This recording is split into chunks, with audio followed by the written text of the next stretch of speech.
जुहार मुई अनिमा आपण मन को स्वागत करछे मोर सेकेंड मिनी ब्लॉग रे। मुई रेडी होकर कॉलेज जीवार के बाहरी थिली न, अचानक मोर नजर पड़ला घरू आनी थिबार ड्रैगन फ्रूट उपरे, जेनटा कि मुई रास्तारू घिनी करी आसीथिली। एटा मुई आगरू केभे ट्राए ना करी तो सेतिरलाई ट्राए करमी बोली भाभी करी आनीथिली।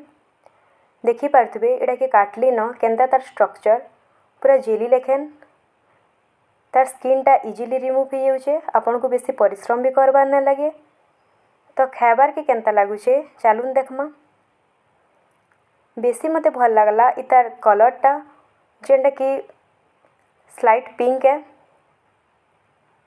खाबार के भी ओके ओके थिला, बेसी टेस्टी कही ना पारूँ कि खराब भी ना लगू थाई। मैं आगरू केबे भी ट्राए ना करते फ्रूट के जहाँ ऑनलाइन देखी थी, तो भावली ट्राए करमी बोली आउ आसला बेले घिनी करी आनीथिली। तो ठीक ही अच्छे तार टेस्ट आउटा रिच इन फाइबर थीसी। देखी पारे मोर हाथ केंदा ही गला न पूरा रेड रेड।